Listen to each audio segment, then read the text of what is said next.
All right. Hi, everybody.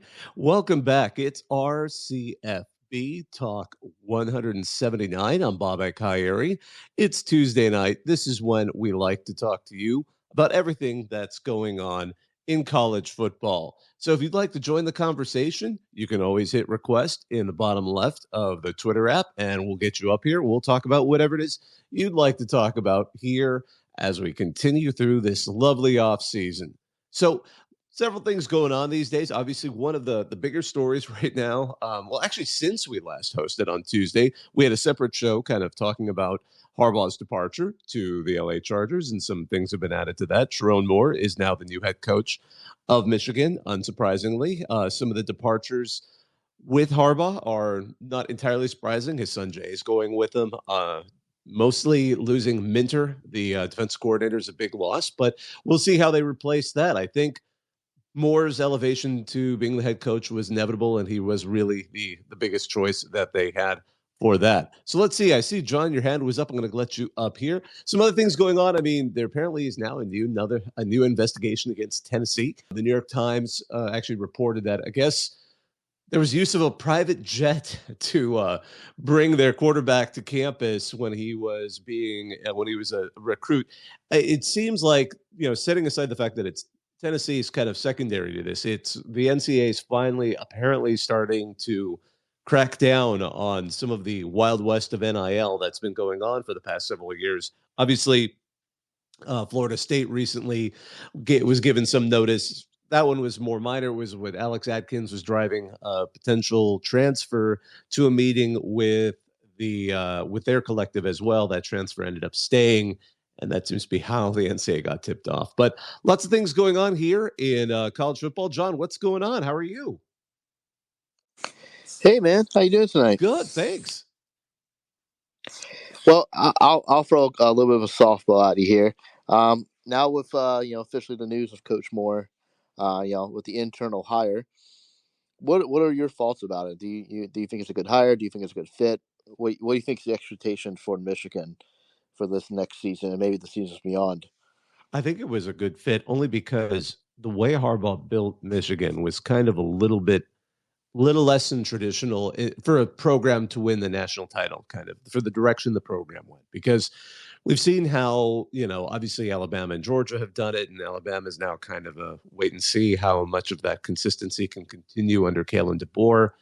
With Kirby Smart, he was obviously a disciple of Nick Saban, so it's pile up talent. Ohio State's been doing this too, and certainly like with a second wind after Michigan's success, but to pile up lots of talent and then, with some coaching, obviously make it happen, competent coaching, good coaching. I'm not trying to say that the talent makes up for coaching, because we've certainly seen programs like USC and Miami that will recruit, or Texas A&M that will recruit great talent and still not quite be able to get the results. But Harbaugh's approach, this kind of let's transfer.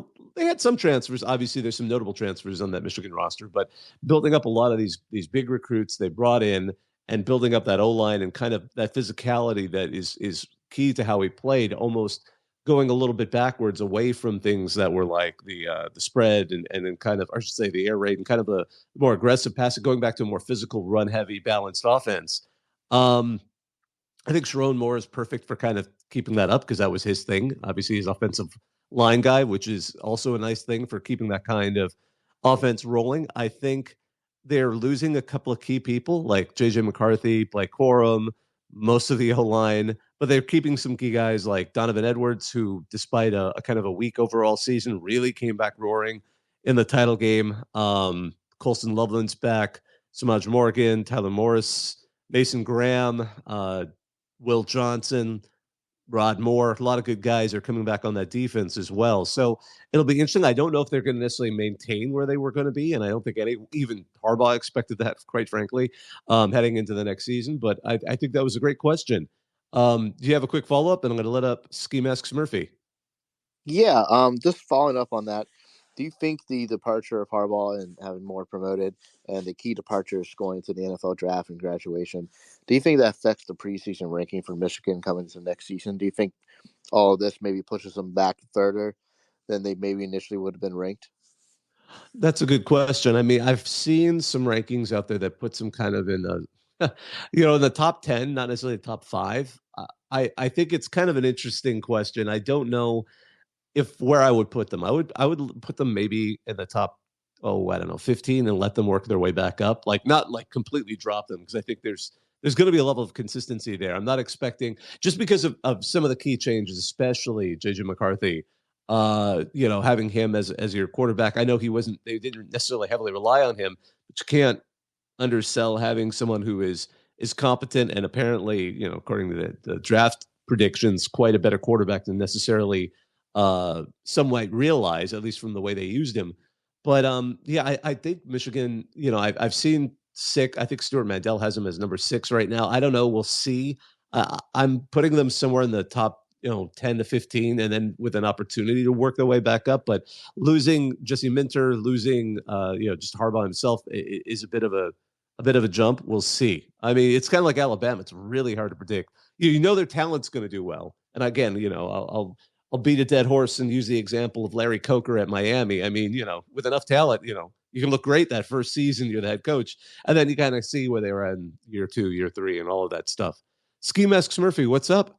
Uh, what's up is I didn't join the moratorium last week that you Yeah, I saw your held for comment. Like, come on, man. yeah.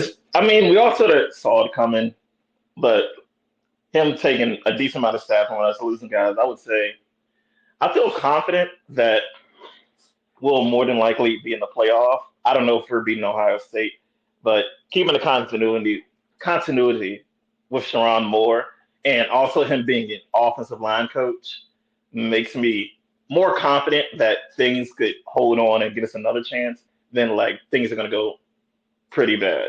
Absolutely. That schedule though is going to be pretty tough. That's the other big thing because you got in the first 4 weeks, you got Texas, you have USC at home, both of them.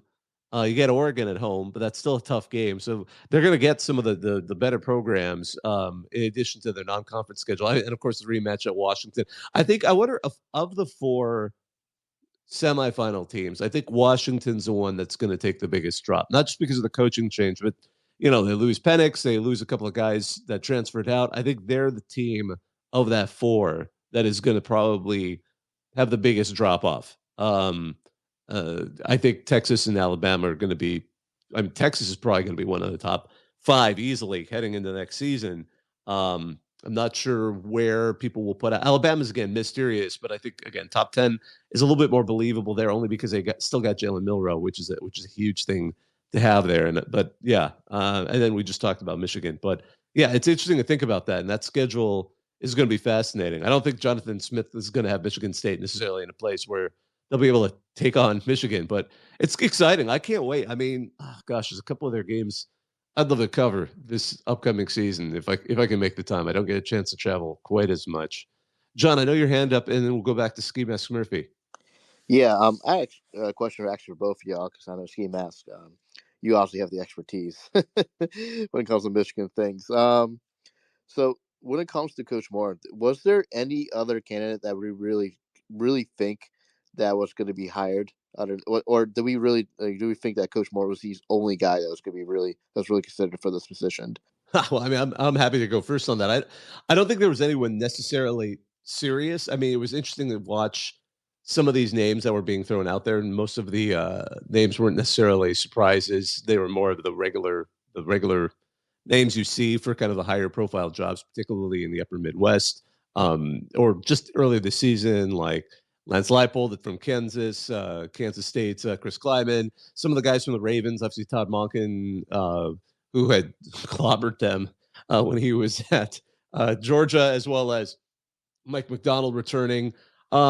But really, I mean, there were some others too that were just absurd. Like Brian Kelly wasn't going to leave LSU. I mean, they're certainly comparable positions, but he was too busy working what he's got going there. And Luke Fickle was like I couldn't even believe. I mean, like who paid to put Luke Fickle into that list? I mean, at that point, where's James Franklin? When we're talking about agents who seem to always insert their clients' names in every coaching search whatsoever. But I don't think there really was one. I don't know if for some reason he had said no, I really wonder what would have happened with the plan B. I'm sure they had one, but I think it was really purely speculation because this felt more like a coronation um, than than many other. I mean, because there was also that discussion that Michigan's a public school in the state of Michigan, and they require, I guess, 7 days to post a public job. I guess there was an exception because it only took 2 days to formally name him. So I wouldn't be surprised if there was some exception there, and maybe because of the athletic department and maybe how it's set up that it didn't quite find itself subject to those rules. Ski Mask, did you want to add to that? Uh, yeah, bringing up the 7 day job posting part was hilarious. A lot of people pointed that out on inside the Reddit. But I was gonna say, I just think that given how things played out, I felt like Sherrone Moore was the only like real candidate in a sense, just because like Harbaugh leaving just happened at a very odd time in the season. Normally coaches who are going from college move them to the NFL. It happens a little bit earlier, but this is like it's like in the middle between week 2 and week 3 of the NFL playoffs, which is like just a weird odd time for a coach to get hired. So it just felt like Sherrone Moore was going to be it, but they just wanted to hold off on it to make people not think, this is already planned ahead of time. And then also this coming after Nick Saban leaves, it's just sort of like no one cares who's going to be the candidate for this job really, because there was only really one job that was really out there people wanted. But yeah, I'm surprised James Franklin's name wasn't on the list because his agent works harder than anybody else I've ever known. Yeah, absolutely. Another thing I wanted to mention, just kind of a slightly different story, but one that is fascinating, and because this has been rumored for a while, because Kansas is redoing their stadium in Lawrence, and it's a huge project. They're really proud of it. They've been kind of sharing renderings and stuff all season long. But it sounds like their construction project, they realize is not going to be done in time. They realized it very quickly. So there were rumors that they were going to move perhaps some of the early games somewhere around there, maybe the Kansas City area. They were thinking Arrowhead, although again, I don't know what the rent is for Arrowhead, and the Chiefs. Obviously they have their schedule, so they were debating about it. And then today they kind of announced they are doing all of their home games next season in the Kansas City metro area, except it's not going to be entirely at Arrowhead. The first 2 games, which are non-conference games against an FCS program, Lindenwood and UNLV, are going to be in the MLS stadium, which is actually fantastic. It's called Children's Mercy Park. It's actually in the Kansas side of Kansas City. So Kansas City, Kansas. It seats, it isn't huge. It seats 18,000, but it's just these newer MLS stadiums, if you've ever been to any of them or seen them, they're absolutely gorgeous. They're not huge, but they make you kind of realize like, wow, if anything, you think like some of these FCS schools are kind of letting us down. Like, they should really update their stadiums and look as awesome as some of these, right? Children's Mercy Park. We actually, one of our guys covered a game there, not a soccer game, but the Division II National Championship was there for 2 years. It was actually going to be there for longer. Pardon me, for 4 years. It was going to be there for longer, but they were redoing the stadium, upgrading the field in their own offseason, which meant they had to move the D2 Championship. So it's been in somewhere, I think, north of Houston for the last several years. But it's a beautiful venue. And then for all 4 of their Big 12 home games, TCU, Houston, Iowa State, and Colorado are going to be in Arrowhead next season for the Jayhawks. So that'll be interesting. It'll be, schools have done that before. Certainly we've seen teams move around. I remember when San Diego State played all their games in Carson, which is in LA, for a season or 2 when they were fixing up the brand new Snapdragon Stadium. Gorgeous venue. So this has got to be exciting for those folks at Kansas to a little bit of change of venue. A lot of their fans obviously live in that metro. A lot of their rival fans, both for K-State and Mizzou, live in that area. But it'll be an interesting one and a fun one for some fans who love college and like NFL venues or even a non-conference, probably even an MLS venue. Ski Masks Murphy, and then I'm going to let up Ron. Yeah, you brought up Kansas, so I wanted to use this to segue into something I was going to ask earlier. But also, anyone out here, if you never had a chance, go experience the MLS stadium. I would say the newer ones are sort of built similar to like the second, third division teams in European soccer. Out of that model, it's a little bit more homely, cozy, and supposed to be like the local community coming together. But also speaking on Kansas, because we had just talked about teams that we saw sort of going down, I wanted to know, Bobak, who do you think could be like some possible dark horses next season to sneak into the 12-team playoff?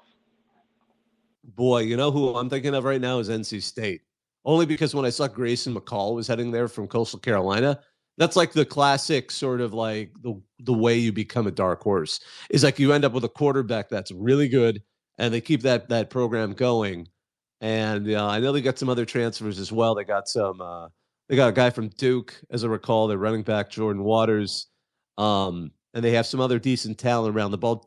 NC State's a classic, like no one really pays attention to them. Like they always seem to do all right, but they're going to eventually kind of choke at one point or another.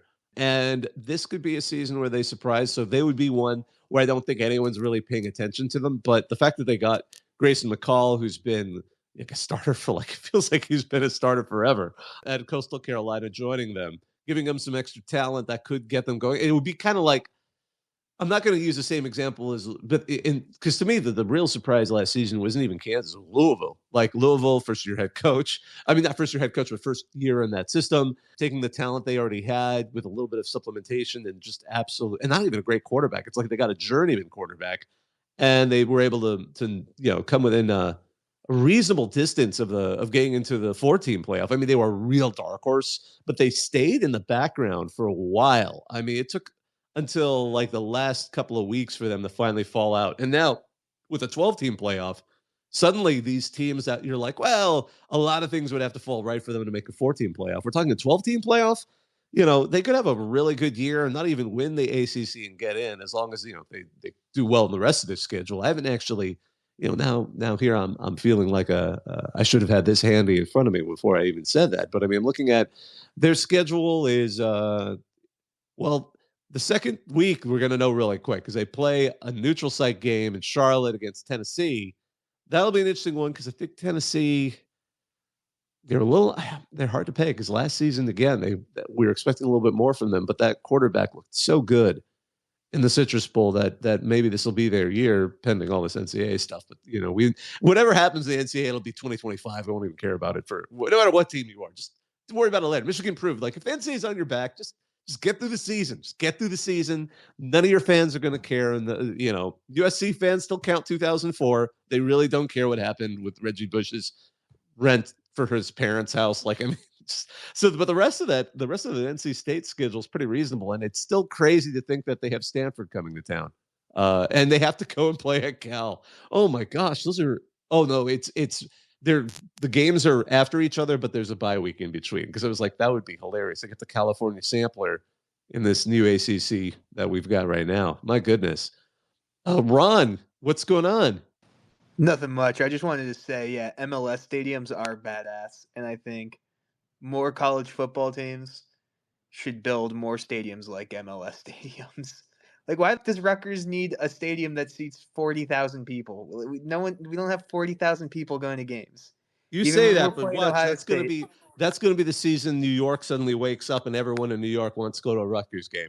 The Big Ten's, you're going to jinx it. Like, suddenly everyone's going to care. Don't disrespect college football history. You got to always respect Rutgers.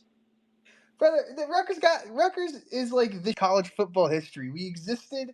We won the national championship, and there was literally no other option to win national champion. That's the only way we won. Yeah, that's all I want to say. Is MLS stadiums are badass. You're right. And you're in Minnesota, aren't you? Have you been to Alliance Field? Alliance Field is awesome. Yeah, that's what really sold me on them, because I went to both a soccer game and a football game there. Because they had the final D3 Tommy Johnny game there as kind of a finale and kind of a farewell to that rivalry before St. Thomas. And they actually planned it before that had happened, but then St. Thomas had to move to FCS. So it's a gorgeous venue. They have this thing called the Wonder Wall, which, because they always sing that after their games, and they had before it was even an MLS program. It actually was inherited by the pre-MLS soccer team that they had. And so they created this, but they called it the Wonder Wall. It's a vertical standing only triangle. Like it's like, I don't know how many levels up, but it goes up pretty high. And so it's at one end of the stadium. And I didn't quite understand the acoustic value that has until, unfortunately, we didn't get to hear it a lot because the Tommies didn't do that well, because all the Tommy students were up there. And the one time they had a great play, they all shouted at once. And then even though you're like, this venue doesn't necessarily see a ton, it was a shockwave that went through the stadium. So it's fun to see what these things can do. I know, for example, in DC, Audi Field hosted, I think, Howard, when they played one of that series over there as well. But yeah, it's always been fun to see when some of these stadiums get worked into it. I think technically, I can't remember. Is it Toyota? I don't know if it's necessarily an FCS or MLS program that uses it, but Toyota originally, but Toyota Stadium has been hosting the FCS title game for heaven knows, like, gosh, yeah, since 2010. My goodness. So yeah, there's been a couple in there that have worked their way into college football, and technically Is that one in Snapdragon Dallas? Stadium is going to be MLS too, but it wasn't purpose built for that, obviously. Yeah, they have that team going soon. I will Yeah, say, absolutely. Because you're moving to San Diego, right? yeah, I left one awesome stadium, Mercedes-Benz in Atlanta, and I'm going to Snapdragon now. Mercedes-Benz is, if you guys have never been there, absolutely gorgeous, incredible stadium. And there is no, for a football stadium, even when you're high up, it still feels like a good view. There's no bad seats there, I think. And the fact that beer and food is cheap is awesome. Yeah, that's amazing. We need to bring. I can't remember earlier this week. I was looking up classic misadventures in sports giveaways because I was talking to a friend and they were going to a concert and they were complaining about how they were getting like a concert poster and why can't they just give me like a tube or something to put it in? I was thinking, do they just not want people to attack people with like these giant tubes? But I was thinking, like, what are some of the worst concert gifts ever? And you end up going to baseball because you think of Disco Inferno night when everyone was chucking the discs on the field, and Nickel Beer night where people stormed the field. Those have been obviously baseball examples, but I was at an event that happened like that. Oh gosh, like 2007, game day was at Nebraska, and they were expecting an enormous crowd. They were going to try and beat the record, so they hosted it in Memorial Stadium. And I forgot who sponsored it, and it seemed like a good idea. They sponsored seat cushions. So there were seat cushions everywhere, and they were just handing them to people heading into game day. It was a huge game day crowd. And people just started chucking them in the air. And they weren't like the highest end seat cushions. So they were, plastic welding, where the edges are kind of a rough, kind of sharp edge. So, and they were firm, they were really strong. So people were chucking them up like frisbees. The problem is they were raining back down with those sharp edges and they were coming down pretty fast. So I remember I went with a friend and one nicked him on the nose and he had like a slash. So sometimes giving away things like that, not always really well thought out, especially because it wasn't even the game yet. So people using those as kind of these sharp edged frisbees, kind of like it was almost like a kung fu film where you get like the hat that's like a razor ring around it. But my goodness. Last thing I'll say, that reminded me when I was a student at Virginia Tech and I went to the battle at Bristol. They had it wasn't college game day because I don't think it was on Saturday. It was on like a different day of the week. I made a sign. I don't remember exactly what it said, but it made fun of Peyton Manning for the situation he found himself in when he was in college. If you know about that scandal, and Michael Vick. I made a comment, and it included Michael Vick in there too for some reason. And I thought it was funny, but it just made every Virginia Tech fan mad because it mentioned what Michael Vick in the dogfighting. And it just made every Tennessee fan mad because it was talking about the sexual harassment he got charged with. And I almost created a brawl between them, and somehow I got away out of it without the slightest scratch. An agent of chaos.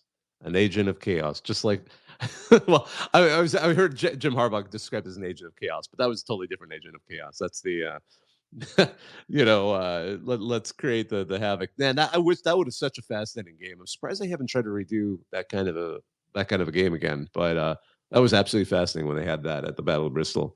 Hey, John, your hand's up. What's going on? Yeah, a couple things. First of all, yeah, I'm a little biased because I'm a Falcons fan, but Mercedes-Benz Stadium, absolutely gorgeous place. I think, yeah, like Ron said, if you haven't been, definitely check it out. It's an incredible spot. Secondly, definitely backing up MLS fields. Really know how to do it, man. At Audi Field, it's a gorgeous field. I went there for the first ever, not first ever, but the original XFL in 2020. And for the first ever XFL game, the Fenders playing, got to witness the beer snake in person.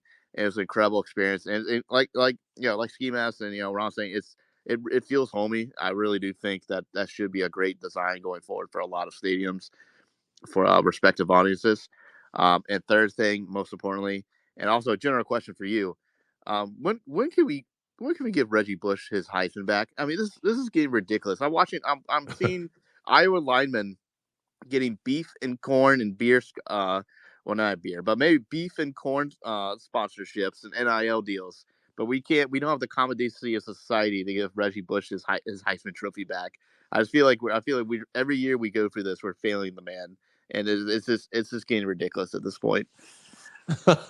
You know, He'll get it back one day. Don't lose faith, John. yeah, I agree. I agree with Ron there, but I just have to say, I have to correct you when you said the first XFL. I mean, I was trying to be a fan in 2001. I was trying, and my then hometown, LA Extreme, won the only championship that happened that season. And I do admit, after a game and a half, I kind of stopped watching, like most of America. So yeah, I meant to say pre-COVID XFL, like the COVID year XFL. Oh man, that was such a weird 2000. That 2000, I still remember the instead of a kickoff having the two guys just run at the ball in the middle of the field. I still can't believe they thought, like, everyone kind of even thought it was a bad idea, but my goodness, and who can't forget "He Hate Me"? That's still one of the best jerseys ever. Yeah, like that is an all-time classic. I think people still know it. The coin toss thing didn't even last 2 weeks because guys got hurt. After week 2, they took it out. I remember everything from that 2001 season.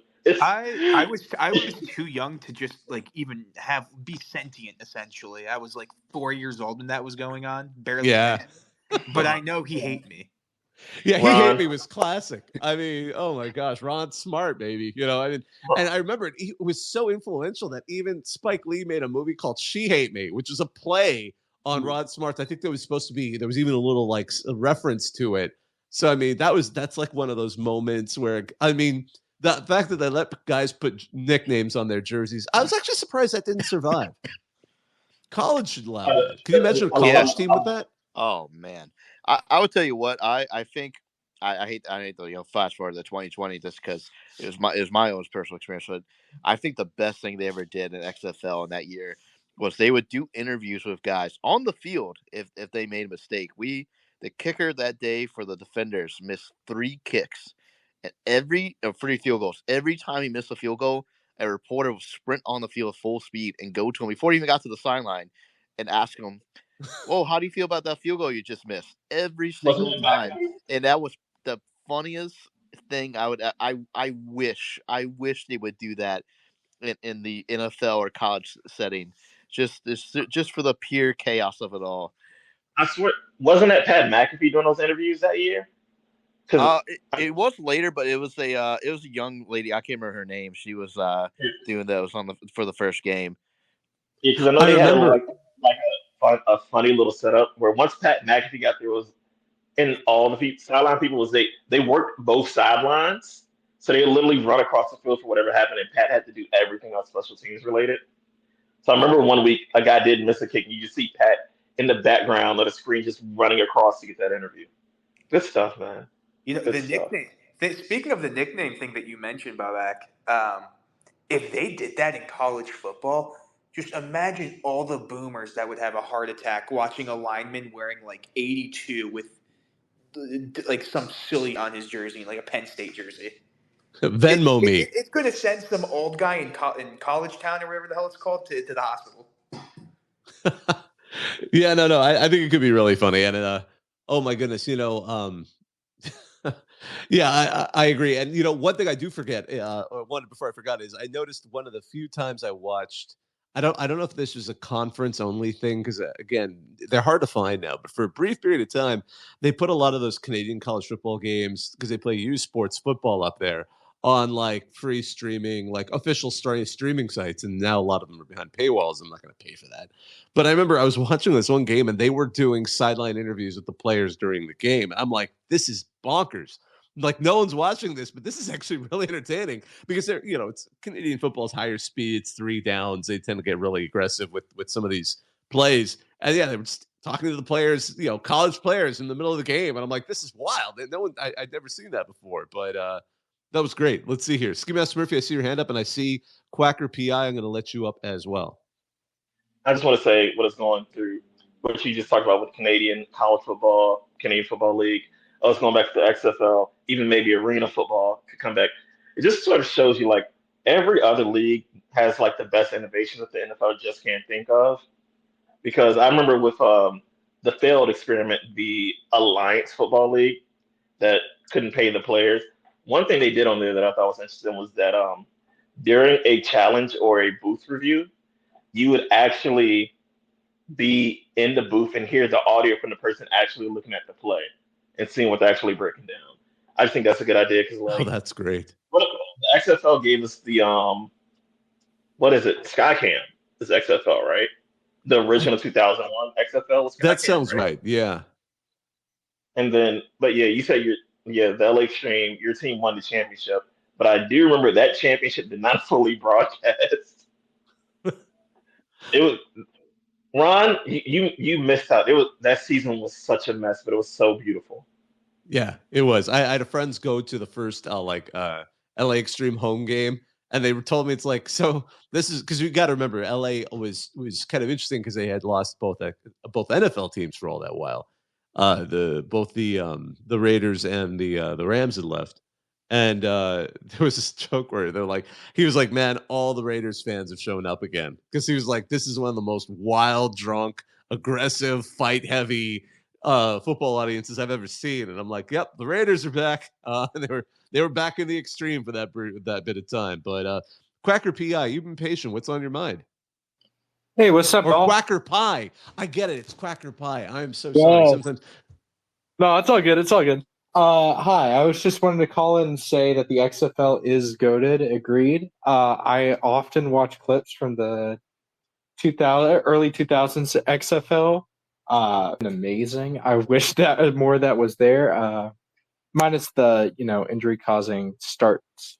That's a little rough. But some of that trash talking and the jersey, whatever the hell was going on back then. Also, Audi Field is amazing in DC. Shout out. I'm a Renegades fan myself, but Defenders fans are the best in the XFL. Shout out to them. Yep, that's about it. What's your college team? TCU. Oh, okay. Nice. So you can imagine we were all kind of guessing with anything involving duck-related sounds. We were thinking of Oregon, but no, not Oregon. Screw Oregon. Sorry, Oregon fans. Yeah, TCU is going to be fun next season. I'm very curious to see how they kind of turn it around after. We expected a drop off. I'm not necessarily expecting. I don't think anyone expected quite that level of a drop off, but especially now that the season's out and opening at Stanford will be a fun way to see where they are. Okay, 2011, or I'm sorry, not 2011. 2021, we went 5-7. 2022, we made it to the national championship. 2023, we went 5-7. Now, logic says that 2024, we make the national championship. So 17-0, baby. That's what it'll be. Yeah. Because I think that's what we're going for now. Isn't that I think, assuming you don't get a first round bye? I think that's how it works. But right.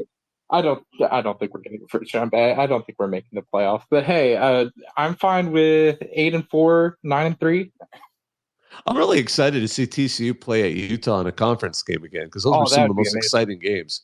Like I remember when they keep their head coach. Oh, those days were so great. Yes, TCU kept their head coach. The same. Oh yeah, Sonny Dykes is still there. Yeah, for sure.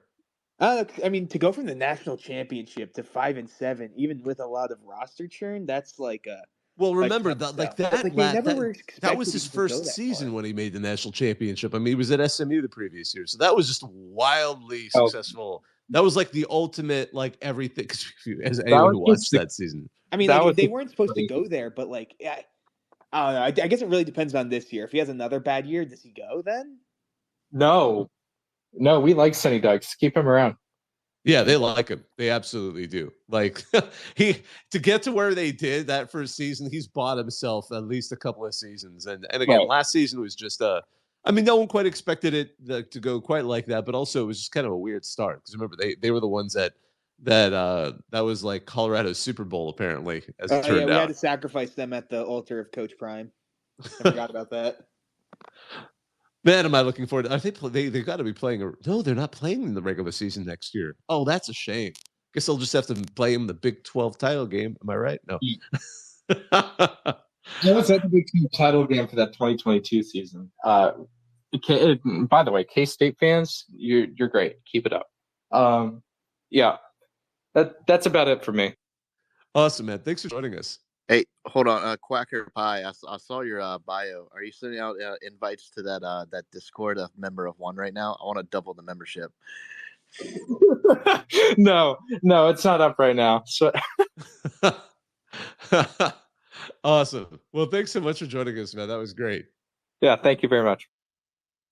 Oh my goodness. So let's see here. Technically, it's so funny because we're heading into I know not a lot of people pay attention to it, but we've got the Senior Bowl coming up this weekend, and that's kind of, in my mind, the end of the regular season in a lot of, or at least the kind of the after the throws, of transit. I mean, not to go into their own marketing, but they like to say it's the beginning of the draft season, and it kind of is. So I guess we're heading in that direction. I'm gonna have to start paying attention to that. I admit I'm not the biggest NFL guy, so I'll have to catch up with the draft and all of that stuff. You know, another interesting story that popped up. Not sure it's coming from ESPN, but it's still kind of a sources. Is that Auburn may be looking to hire DJ Durkin as their defensive coordinator. That'll be an interesting move. He's kind of got some controversies, obviously, about what happened in Maryland. But there have been teams who've been absolutely willing to look the other way, Texas A&M being the kings of that. So, looks like they may have hired him already. Nothing is more determinative than looking at Wikipedia because those guys are so obsessive about not adding somebody until they are 100% like hired in the job. Like if you dare breathe, like Harbaugh could literally go and say, I am going to be the next head coach of the Chargers. And he'll still say he's the head coach of Michigan until somehow they found the paper has been signed. So, yeah, looks like DJ Durkin's now at Auburn because again, they're certainly the school that took the lead over the last couple of seasons of like, just win, baby. We don't care where you're from. Again, apparently, one of the other kind of amusing stories that happened this week, really just today, Washington tweeted a celebratory video about their Pac-12 championship, and it got DMCA'd, aka copyright struck, almost immediately. Some people were joking the Pac-2 did it, but the Pac-2, Oregon State and Washington State would be really funny. But they're still members. Everyone's still a member of the Pac-12. The clock doesn't turn because they're still playing other sports. You may have heard there are other sports out there. The clock doesn't turn until July 1st. That's when the kind of the athletic calendar resets. But it was probably music. Somebody said they might have used a Frank Sinatra song. It doesn't matter what. It's like the most annoying thing if you've ever dealt with any kind of social media account. I'm speaking from personal experience with the one I'm talking from right now. If you put up a video with music, you've got to make sure it's not owned by somebody else. We actually once got, it's so silly. We got hosed because we hosted a video that somebody made for a little award show we did. It was Goldie Gopher. And we didn't realize that he had snuck into the back of his video, like not to like get us, but he snuck in the Rocky theme. So suddenly we get a copyright strike. I get all of these emails. I'm like, what did we do? What you don't know. They never tell you exactly what it is immediately, especially because sometimes it could have been months ago, years ago. Somehow a computer will find the tweet. And we're like, oh, it was Goldie Gopher's video. Oh, he used the Rocky theme.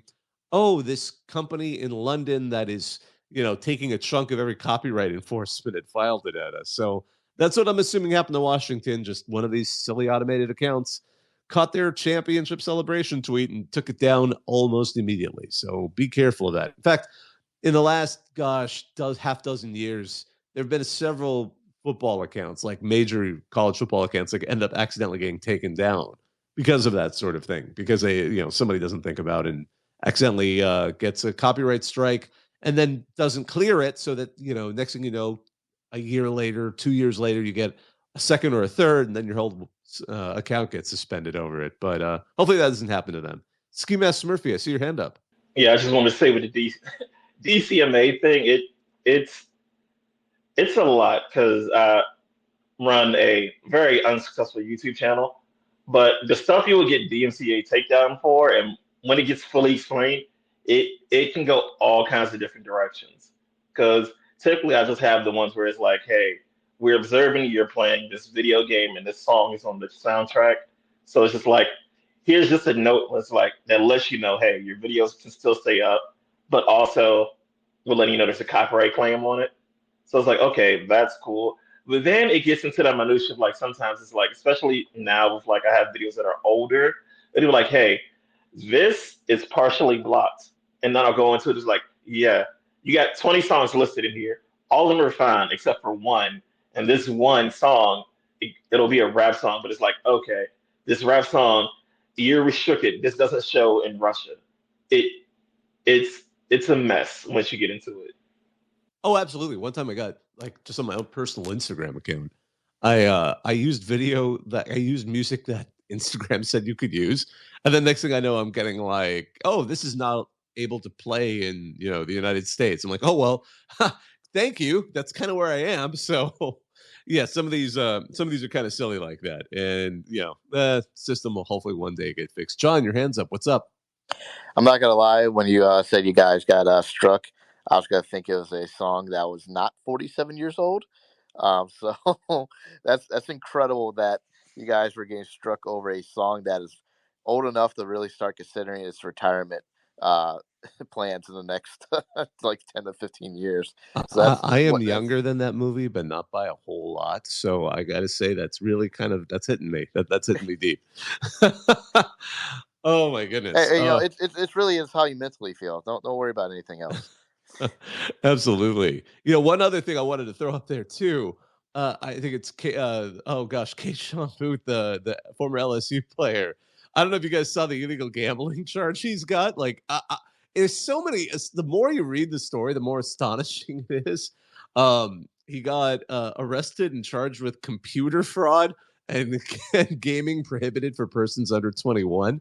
If you missed this story, because I mean, while he was a student, this sounds like he did this with NIL money, but he waged 8,900, so 8,900 bets for I mean, while he was still under 21, while he was still on the LSU football team.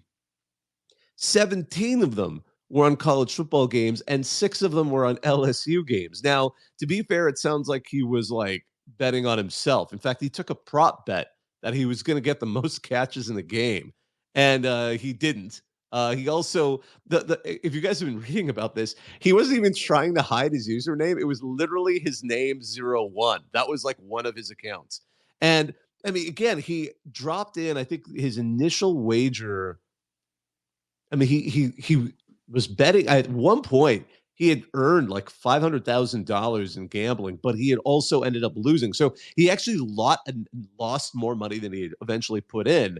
But it's astonishing. Yeah, he bet over $450,000 in 2022 and lost 65,000. And then in 2023, he bet $186,000 and lost $16,000. So that is certainly one of the things I've never seen before. That is striking. That puts the entire state of Iowa to shame in terms of gambling not scandals, but just funny gambling stories.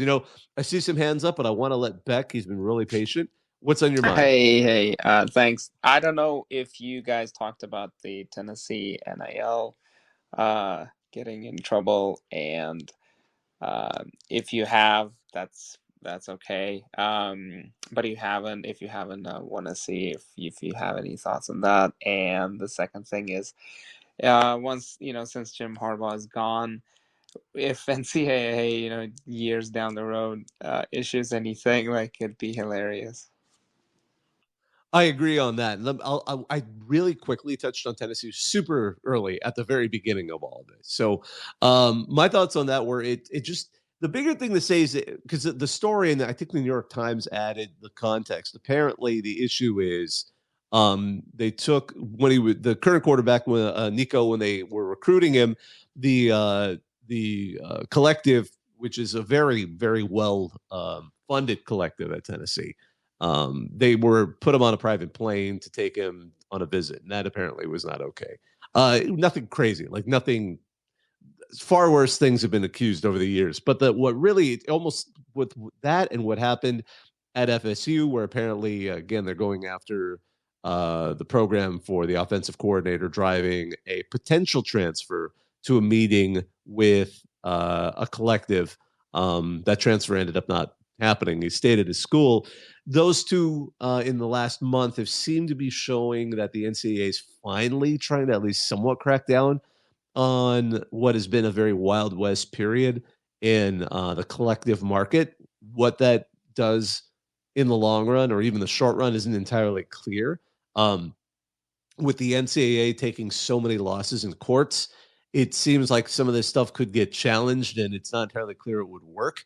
So many states have passed rules that almost make these things unenforceable within the state. So, especially involving NIL stuff. So I'm curious to see where that goes. Now, shifting to part two of your question, Michigan, and could you? Oh, I had something ready to go on that. What could you? Sorry, Beck. What was your follow up on that one? Yeah, no, not really a question, but I was just saying it'd be hilarious if NCAA. Oh, right. If they were to, if they do the one, it's so funny because it's funny to imagine what kind of penalty Michigan would even get. Like, you can't punish more for something he didn't do. Can you imagine? It's like, well, we're suspending you now. Yeah, totally different. You'd be like, what the hell did I do? Totally different. He already took one He already was suspended, I think, for one game already in that first couple of games because of the whole thing with the cheeseburger. The cheeseburger case. Not a cheese. I love that. Or the not a cheeseburger. It's either cheeseburger or not a cheeseburger, depending on what side of it you are. But cheeseburgers nonetheless. I'm curious to see the most plausible one. Like if the NCAA really wanted to like make an example, I could see them maybe doing a 1-season bowl ban or postseason ban. I don't know if they would do it, but when I was hearing, I heard a discussion about what possible penalties they could have. Yeah. And what would actually make a difference. Because scholarship reductions have actually been kind of rendered pointless. Because let's say you have a scholarship reduction. Okay, well, NIL, could you pay for these guys to go? The money that's already going out, the NILs could easily make up any kind of difference. So we're in a really weird zone right now. And the bowl ban, it would be crazy because it's totally different kids and different coaches. Like, I agree, and I think the NCAA's finally gotten the word from because they are doing things. They are technically at the behest of all the universities that make up the NCAA, and I think finally enough of them said, this is stupid. The bowl bans thing and the postseason bans, especially when they would cross more than one season. Yeah, for sure. Thank you. You won't see multi-season ones, but for sure. Thank you. I want to get a couple. I saw a couple of hands are up. Who knows? We've talked about so much. But let's see here, John. I saw your hand up. Ski Masks Murphy, and then I'm letting up Elizabeth. All right. Well, first of all, regarding the Tennessee thing, I wonder if the NCAA is going to start putting more stricter rules. Like, all right, no more private planes, no more nice planes. Y'all gotta ride. They can't even ride Delta. You guys gotta ride American to all your visits from now on. You got no check bags allowed, no carry-on bags. You got to pay for your own stuff. But we're gonna bring Ryanair to the United States just to fly recruits. Oh yeah, you got to ride Spirit Airlines at the back, right beside the bathroom. It's the only fair way. Main cabin 4 JetBlue middle seat. Oh God! But going back to going back to about the gambling. I can't believe. Listen, can we talk about the fact it took him that long to find his username in the system?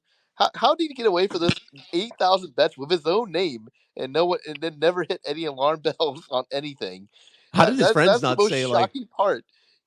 Like how many bets per day? Somebody worked it out. He was doing like a dozen bets per day to even make that work. No, somebody on the Reddit CFB account worked out. They said accounting for not sleeping. If this person stayed awake 24 hours a day for the amount of time the warrant said for, he was placing 1 bet an hour. Oh my God. It's absolutely bonkers because it was clearly a lot of different sports. I mean, so his friends had him notice his teammates like, hey man, what you doing? Like placing bets, like he must have been a complete, oh my goodness. And, he was full sicko. That's full sicko. That man was betting on Chinese or Taiwanese ping pong at 4 a.m. in the morning. There's no way that you're not betting on crazy obscure sports. He was betting on sports that don't even sound real. He was betting on NAIA football games that no one's even heard of, with teams that kind of sound real, but you're never entirely sure if they are. He was betting on chess boxing and probably underwater hockey. There's no way you don't bet on something that isn't just all football at that point. Oh, here, by the way, one more How thing I did forgot to nobody add to catch this him whole as well? story. What? How did nobody catch him as well? Like, Well, I you was said about to he say, had- FanDuel is the one that ratted him out. They're the ones that actually contacted Louisiana State Police about a possible college athlete placing sports wagers. So it came from inside the building. My goodness. Wow, that is something else. But the card was under his mom's name. So, but still, again, the username, the first username was Keishon Bout 7, and then the other one was Keishon Bout 01. So you can tell he just probably lost the password to the first one. I mean, what do you even say with these kinds of decisions? I don't know. Let's see. Ski Master Murphy, your hand is up, and let's go to Elizabeth after that. Yeah, I just wanted to add a little bit more on this because I remember because you did bring up the whole state of Iowa thing, and that just brought me back to like months ago when we were on here talking about how basically everybody at Iowa and Iowa State were all betting at every sport, so much to the point that I think it was at the University of Iowa, like the national champion wrestler was betting on all his matches that he would win, and he was giving himself money, and they tell the kids to bet on themselves, and they try to stop it, but yeah. This Keishon Booth one is like a level of sicko-ness and degenerateness that I haven't seen. I mean, my friend said to talk to me at one point because I had a problem when betting first got legalized here. And yes, you can bet on chess boxing and table tennis at China at 3 in the morning. And I don't know what Booth was betting on, but he was going crazy. Yeah. Oh my goodness. And and also I was just watching what is it? Basketball player named Jeff Teague. I don't know if you guys know who he is. But on this podcast, one of the guys on there works inside of the Indiana Pacers basketball team organization, and he said like every month the NBA puts out the notice to all players and the team staff that basically every month there's a whole like scan through every betting site that runs names and everything. So I don't know how Booth was able to get away with it for so long. Yeah, again, somehow, especially with his name on the damn account. Maybe they thought like, nah, this is too obvious. This couldn't be him. He wouldn't be that dumb. Do you also remember? Was it last season that or the baseball game between Alabama and LSU? I think where they caught one of the coaches basically betting that he was going to lose, but the game was in Alabama, but the bets were coming out of Ohio. Yes, I remember that. Oh my goodness. This is sports gambling has absolutely made it so weird. It's like if there wasn't so many other things in college football, in college sports in general right now, this would be such a bigger story. But it's fascinating. Elizabeth, what's going on? Hey, Bobak. I wasn't going to chime in tonight, but the topic is really interesting. There's a couple of stories pre-NIL. I'm not going to say the universities, but say a state has a lot of gambling, and a college football player goes in and miraculously wins like $21,000 at, that's underaged, but he wins at one of the machines. So there's ways to get money to players. That's been done so long. And I'm not going to say the name of the school either, even though it's in Indiana, where my friend neighbor who attended Stanford was recruited there. And there were, I guess, prostitutes at a place you wouldn't think there would be prostitutes, in the dorms, or not the dorms, but the hotel rooms next to them. So these sort of things, I'm like, you're kidding me, right? This school does what? Really? So I just thought I would share those without naming names, but you could probably guess who they might be. I'm just saying. Yeah, I'll let the imaginations run wild out there. I'm always careful about what I'm buttons careful I about press that out too. there. Yeah. So, but I was like, "Are you serious?" I'm like, "I don't believe you." He's like, "No, it was the worst. It was like at the school you would not expect that." Um, yeah. it was interesting. So again, my neighbor did play for Stanford, and he told me some fantastic recruiting stories. But this was, probably 10 years ago, way before. That damn Indiana State program, man. I can't believe I them. was thinking IUPUI Fort Wayne because we know it's all about those mastodons or whatever they are. Like I said, The I'm man, not naming universities, but I'm just saying some of the stories I have. Damn, wow, what really? And this is firsthand, not from third party. This is like no, when they recruited me, I'm like, wow, that's so interesting. Oh my And gosh, my heart is broken. I did not realize IUPUI Fort Wayne split. I didn't realize. No, I'm so out of touch. Like in no, 2018, they don't split do them that to apart. me. wait, What? IUP, what?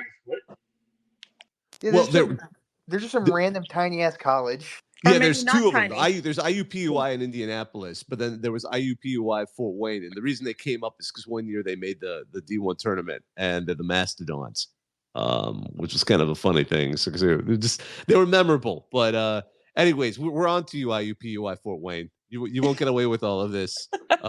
We've singled you out, even though your school apparently split in two in 2018 into a Purdue and an Indiana Fort Wayne. So, well, that won't save you. You can't divide and conquer.